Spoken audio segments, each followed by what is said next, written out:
Let's see what the stew has for us today. Welcome to the Gnomecast, Gnome Stew's tabletop gaming advice podcast. Here we talk with the other gnomes about gaming things to avoid becoming part of the stew, so I guess we'd better be good.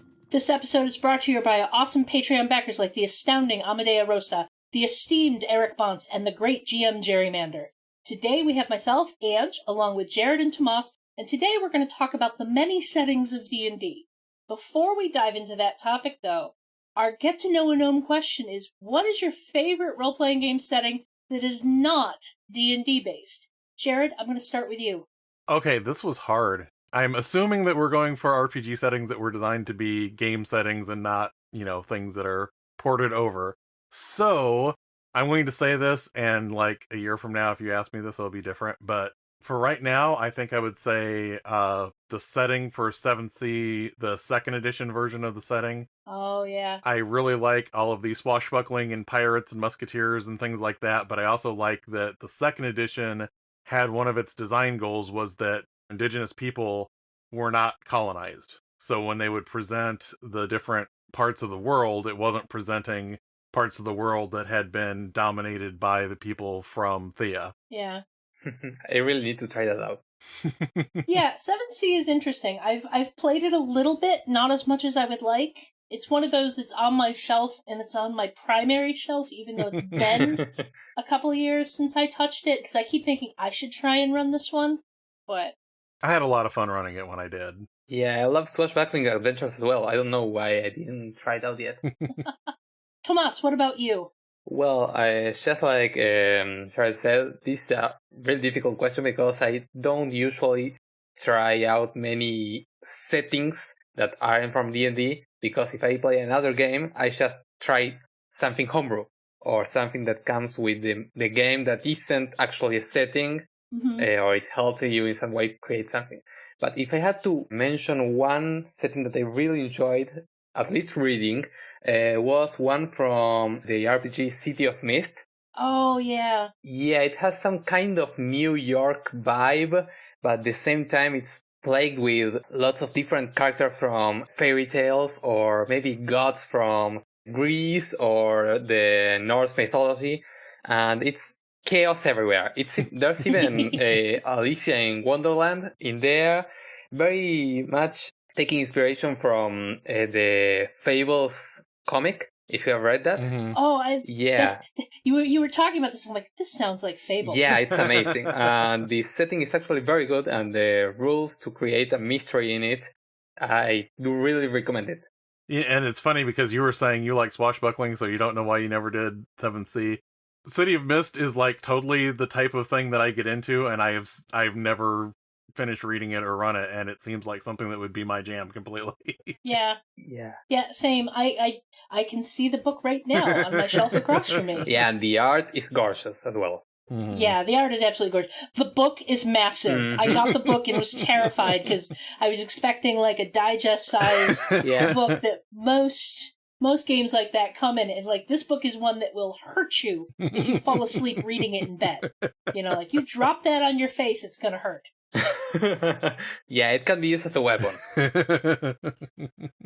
What about you, Ange?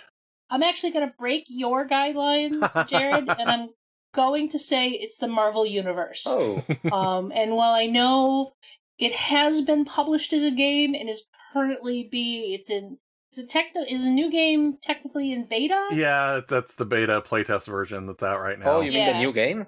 Yeah. Oh, interesting. Yeah. But in general, I am such a big comic book fan, specifically of Marvel, because it's what I read as a kid in the 80s. Mm-hmm. I have enjoyed almost every game I have ever played set in the Marvel Universe. Now, like, some GMs have run it a little more realistic, some have run it a little more over the top, but any game I've played in it is something I've enjoyed, because I can usually, like, even if I'm playing my own character that I've made to be in that setting, I still, like, really enjoy getting into the thick of it with that setting. Mm-hmm. Mm-hmm.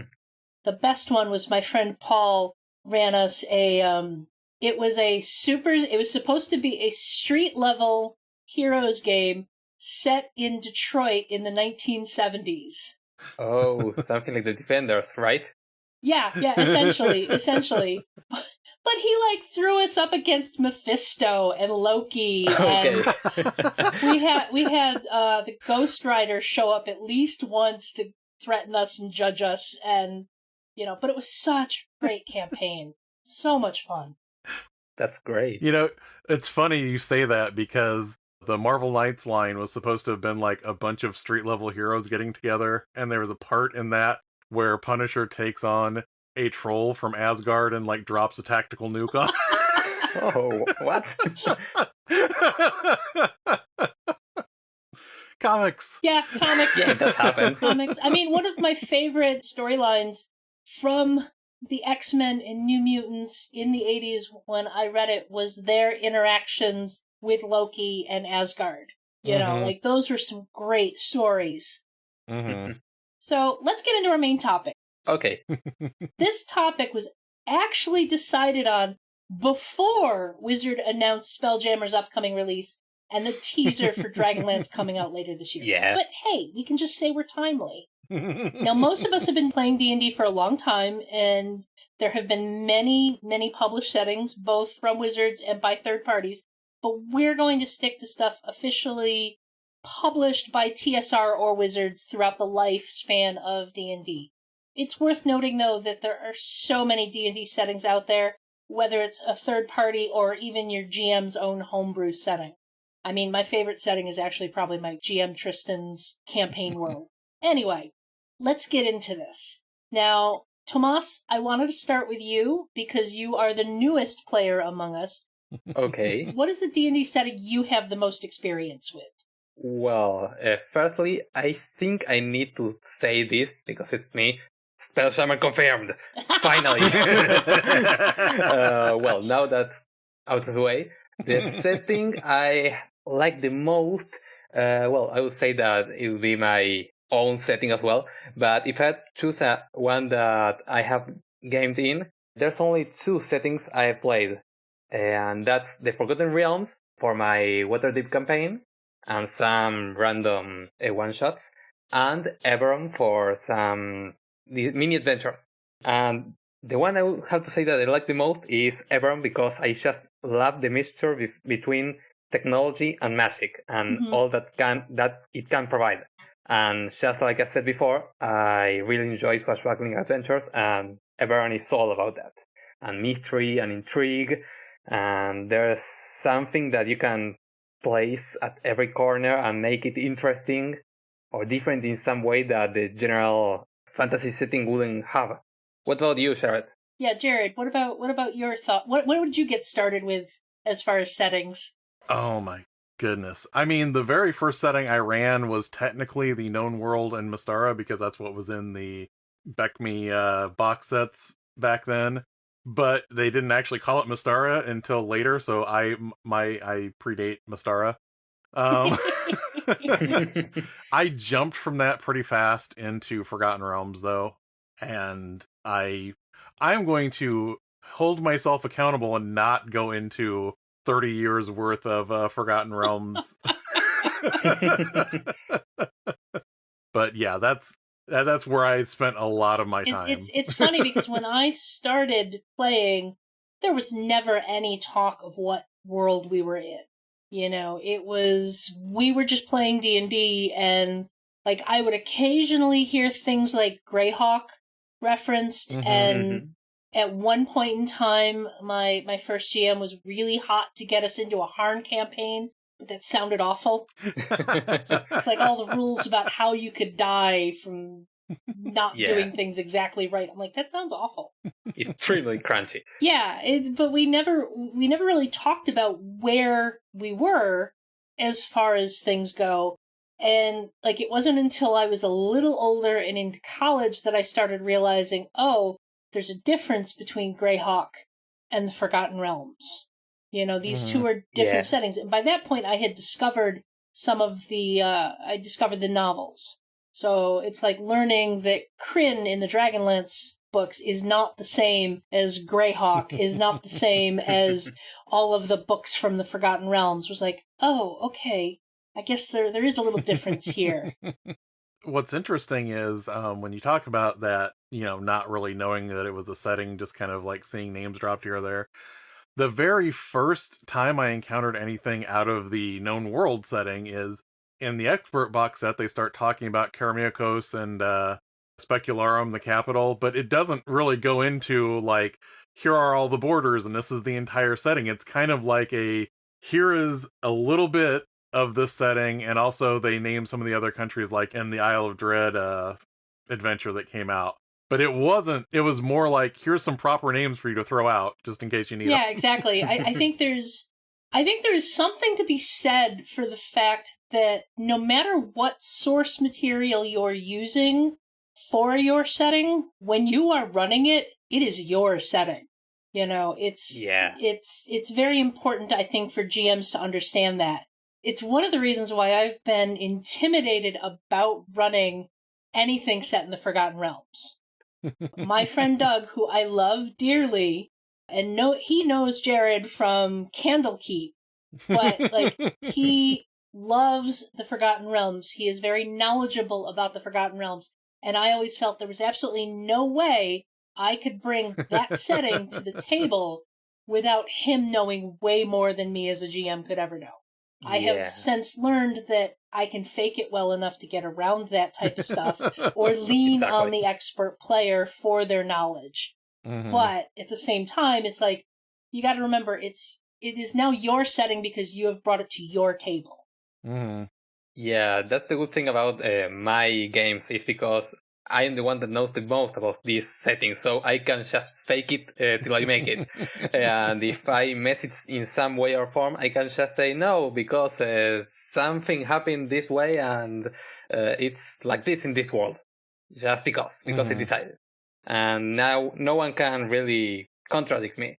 It's my world in a way, and theirs as well. It's our world. When I was running my Eberron campaign, which is the setting I have probably done the most in as a GM, I would get an idea of where they were going, and I'd do a little bit of research on the names on the map around that spot, and then I would make up a ton of stuff to fit that into there. Like, I created this whole Lost Dakani temple in the mountains above the town of Blackpit, which is at the border of Brayland and Ondare, and like all this mythology that went into what this temple was, and what my players were there for. And then I had to come up with all this stuff about Black Pit because they were complaining that the worst thing about the entire adventure were the beds at the inn in Black Pit.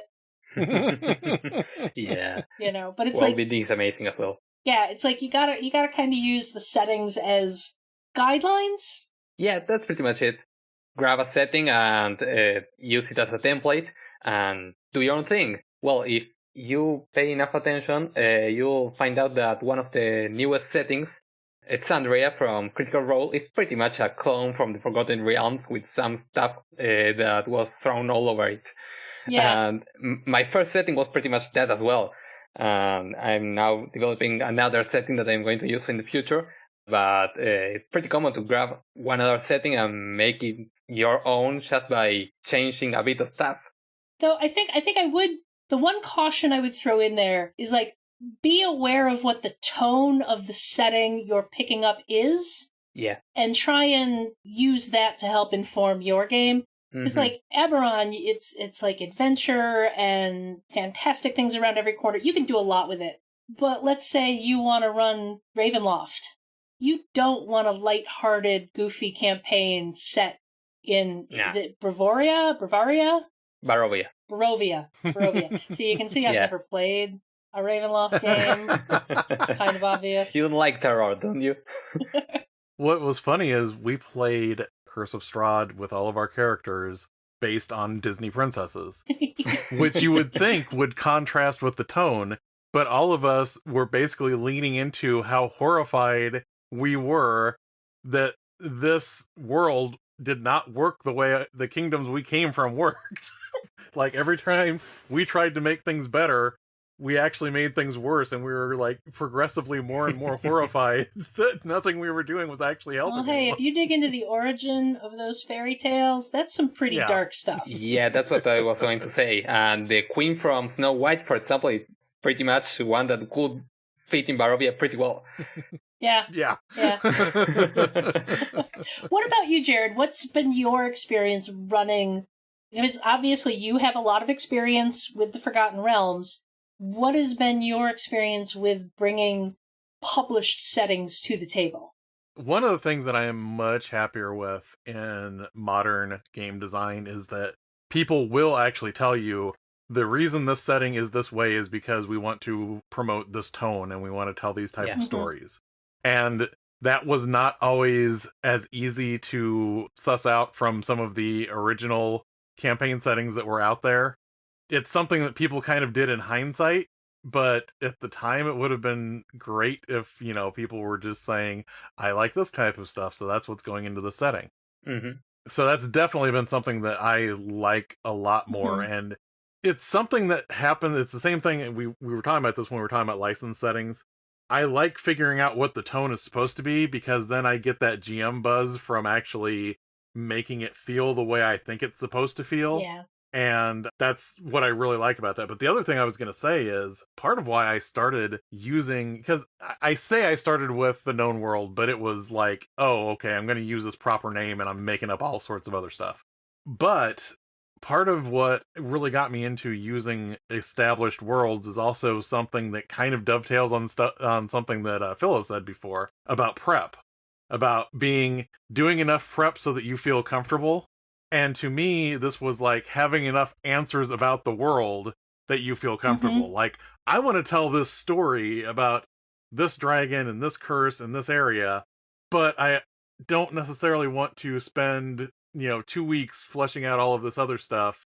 I just want to feel comfortable that there are answers if we go in that direction. And that's kind of what got me into wanting to run established settings. That makes a lot of sense. Exactly. There's something that is pretty important, talking about, continuing what you were saying, Jared, is that if you are trying out your own setting and you want to establish some kind of tone to your game, for example, if you want to, at this exact moment, I'm trying to make a lich one of the villains in my game. To make that and to create a castle that lich can live in, I just grabbed Castle Ravenloft and I'm reading it right now to get some inspiration.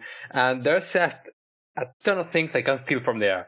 And, well, if you want to try some maybe mysteries or something like that, you can grab maybe one of the adventures from the Forgotten Realms that makes Waterdeep Dragon Heist. It has a lot of mystery in it, or maybe some other setting like Eberron that has a lot of intrigue. Can help you as well. Steal things from those, or watch movies if you are having those settings be part of your games and want to get some inspiration as well. Yeah, no, that makes a lot of sense. One of the things I loved about Eberron, right out of the gate when it was released for 3rd edition back, 15 plus years ago now, longer. But it's a new setting, Ange. I feel young. I know. Anyway, one of the things I loved about that setting is they said right up front, if there is something in D&D that you don't see in Eberron and you want it to be in Eberron, you can find a way to make that happen. And I've really appreciated that, because I actually ran my campaign in Pathfinder because that was what was in style when I started running my campaign. It's like we were over 3.5, we were over 4th edition, 5th edition was still a few years into the future. Let's run it in Pathfinder. Part of the reason that campaign has died is because I don't want to run Pathfinder anymore, but that's another story. Anyway, it's like I would very much figure out about where we're going, do my research on what was information that was known from actual Eberron sources, and the internet is great for that because you can just do a search and find a wiki somebody has put together, and sometimes you'll find a reference to a name, and I'm like, I don't know if that's an actual canon name or if that's from their campaign, but either way, I'm using it now. And if there was stuff from actual other D&D settings that I wanted to pull in, we just did it. For example, my friend Jen Pixelscapes. She ran a Forgotten Realms campaign, and one of her players was actually really interested in playing a Warforged. Warforged weren't actually part of the Forgotten Realms setting, but she's like, let's make it work. And ended up having him be an ancient Netherese construction. And there was this whole other storyline that we got into throughout the campaign of how he had been a tool of war and committed all of these atrocities and like just wanted to be a simple watchmaker, but he felt obligated to atone for his crimes.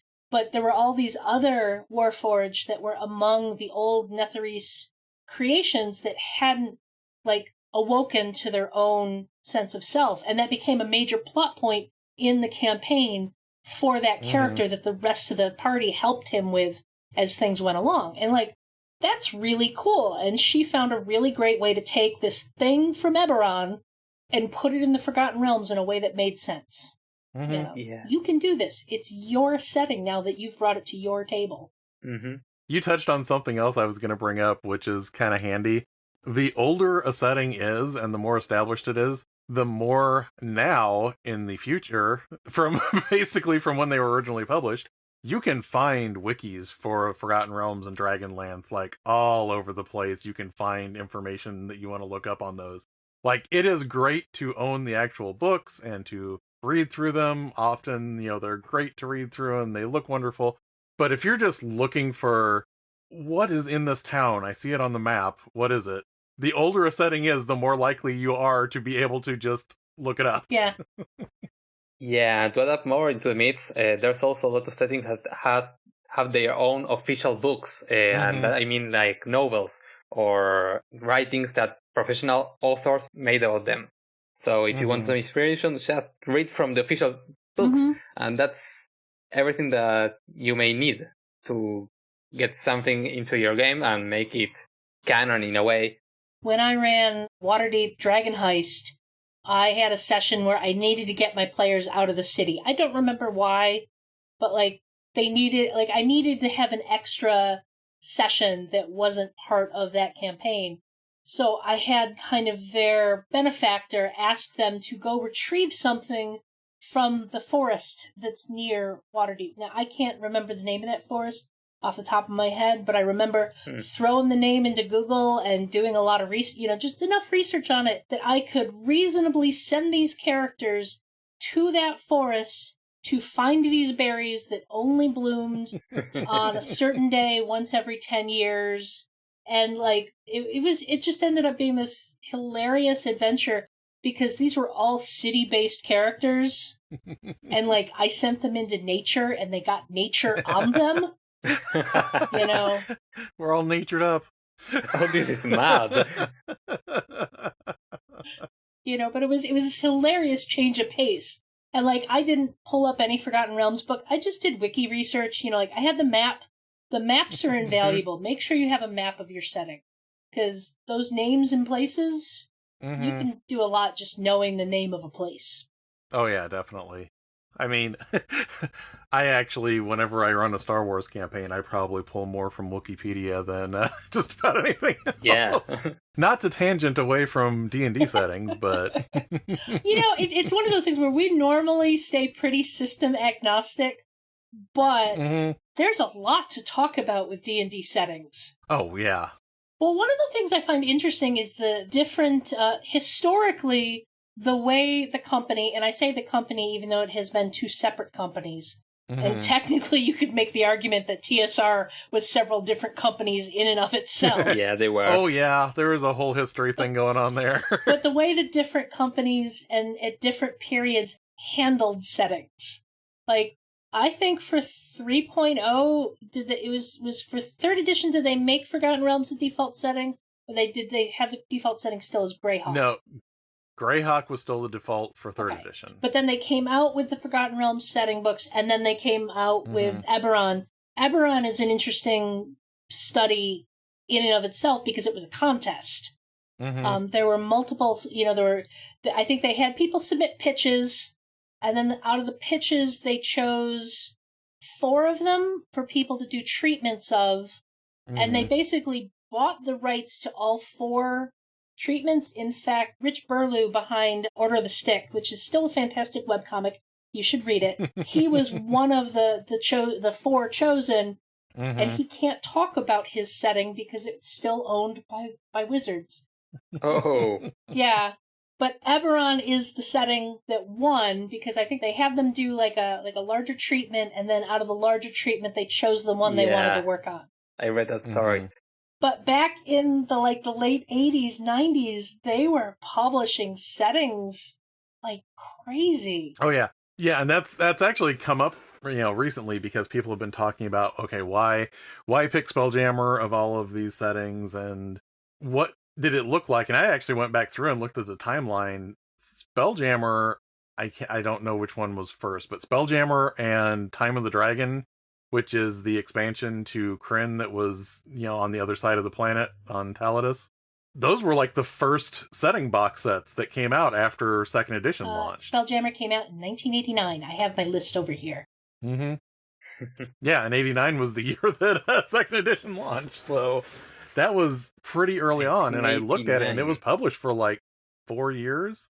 So even though people have talked about how, well, it faded, and then these other campaign settings were... Second edition went on a long time, and, that was 4 years worth of product that it had coming out, and the other settings that came out in its time frame, Dark Sun came out in that interim, and Planescape was right afterwards, because they basically transitioned from, okay, you can travel to different worlds on ships, or, you can just travel through I'm not going to say the name of the city, because people will then comment on this podcast. I'll say it for you. There is a city in Planescape. Are there arguments about the pronunciation? Oh, yeah. Yeah. Nerds like to argue. But I would also argue that Spelljammer is definitely a good setting to revisit, in that it is so clear that it is different than other D&D settings. I actually agree. And it is beloved by the people who played it. Yeah, I mean, you could say that about any of the settings, because even Dark Sun, which is probably the dark horse in the idea of Wizards publishing any setting, still has its advocates and people who absolutely love it. Yeah, but I can recall Jeremy Crawford saying that they weren't planning to make Planescape yet, because they had something like that in the DM's guide. And, well, they have some things about planes, but it's not that complete. Yeah, it's not the same feeling as, in Planescape you had that feeling that you were starting off in the city and then traveling to the plains, not just that the plains exist and that you can travel between them. Yeah. And honestly, some of my favorite locations in Planescape were all of the gate towns, all the towns in the Outlands that were adjacent to like the Outer Plains, but they weren't actually on the other Outer Plains, like Ribcage, which was the city that led to the Nine Hells, but it wasn't in the Nine Hells, so it was terrible, but not as terrible as the Nine Hells. Yeah. You also have the video game from Planescape that you can use to get some inspiration for your own games on that setting. Yeah, speaking of video games, a lot of my knowledge and experience with the Forgotten Realms specifically comes from video games. I played the heck out of both Icewind Dales, out of Neverwinter, Neverwinter Nights, and I spent a year lost in the Neverwinter MMO. So, wow. No Baldur's Gate? So I did not play Baldur's Gate when it came out, and when I tried to play it many years later, I got very angry at the first edition, second edition mechanics of it, I could not beat a giant spider, so I got angry and walked away from it. I have many angry thoughts about first edition and second edition, because they very nearly made me never play D&D again. Yeah. They are the Dark Souls of editions, you would say. I mean, I know those words are like, those are fighting words with a lot of grognards, but I just could not stand the game at that point in time. Speaking of video games and what makes settings unique, I was actually a little disappointed that Rime of the Frost Maiden didn't have more of those locations from the Icewind Dale video games. Yeah. Because there were some really neat locations in there, like the Hand of the Seldorine Tower and the giant tree in Kuldahar. Oh, yeah, and, I love the giant tree. And I was really kind of hoping they would rope all of that into Rime of the Frost Maiden, but no. I mean, but hey, you bring it to your own table, you can put that stuff in there. Yeah, you can make it happen. Yeah. We've been talking for a little while, so we should probably wrap up. Tomas, what are you looking forward to with Spelljammer coming out? Well, I don't know much about Spelljammer. I just like the meme. But yeah, I am really looking forward to seeing what they come up with on that whole space opera, flying on a ship, battling space octopi, and well, I really like manflyers as well, so I'm going to read all about it. How about you, Jared? What are you looking forward to with the upcoming settings?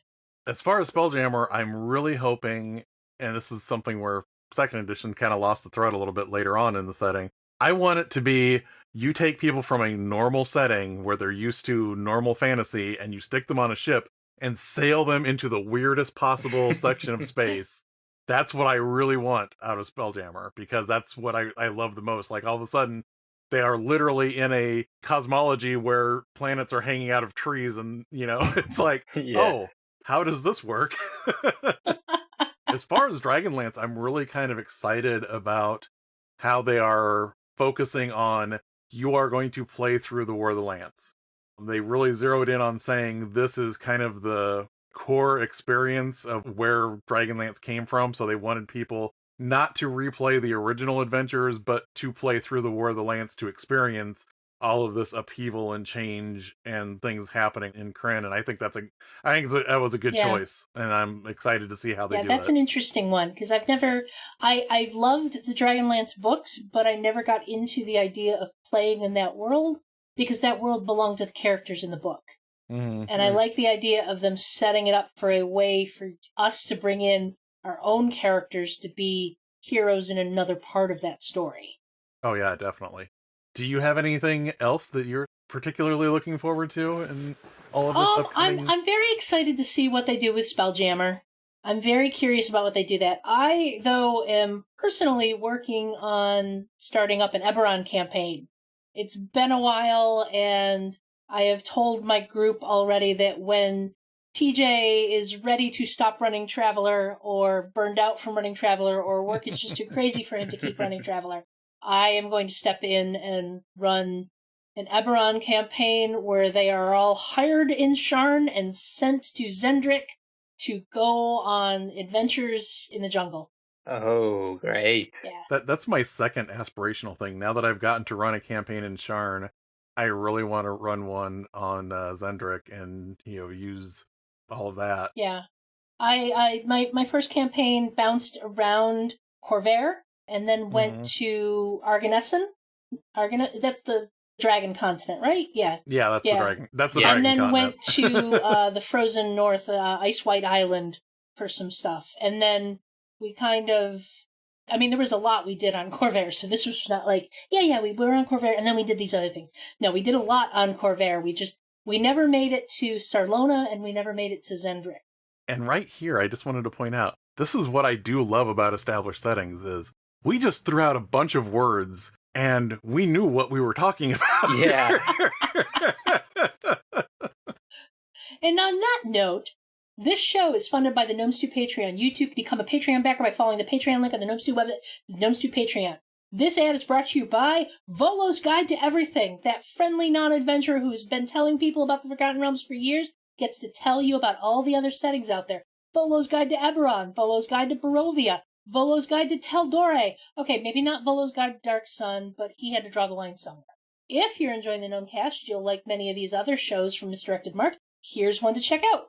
Pandas Talking Games, queer gamers talking about tabletop role-playing games and making outtakes. Join Pandas Phil and Senda every Monday answering listener questions about playing, running, and designing TTRPGs. Get cozy and let's talk about some games. You can find all of us at gnomestew.com, at gnomestew on Twitter, and gnomestew on Facebook. Is there anything else you guys would like to give a shout out to? Jared, you go first. Unfortunately, I didn't look up anything other than to be completely self-serving, so go to whatdoiknowjr.com and look at all the things that I post there when I'm not posting on Gnomes too. Tomas, what about you? Well, you can find me pretty much on Twitter most of the time at Jimenez R, I think it was. I think Rob will have it somewhere for you to find. Hi everyone, Editor Rob here. You can find Tomas on Twitter at TJimenezRGM. That's TGIMENEZRGM. Or you can also find me on Tribality, where I write some articles, mostly Arcadia things or reviews. And then on the Gnomes too, I write once a month some interesting article for you there, mostly about monsters. And what about you, Ange? I would like to give a shout out to the Untold Stories Project. It's a streaming network of a bunch of great live streamed RPGs. They currently have 2 games going on, airing live on Mondays and Tuesdays, except for this week because both GMs got sick. The games are often superhero based, but they've covered a bunch of different game systems, and they have a collection of great GMs and great players that bring their stories to life. The link will be in the show notes, but it's Untold Stories Project. Awesome. Great. So, do you think we avoided the stew this week? Well, if we did, there's probably another reality where we didn't, so we're still on the menu. Yeah, that's true.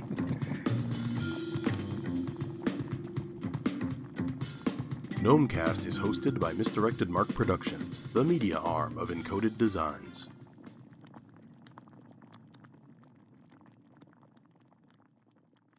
Never mind. Cut this, Rob. I lost my train of thought.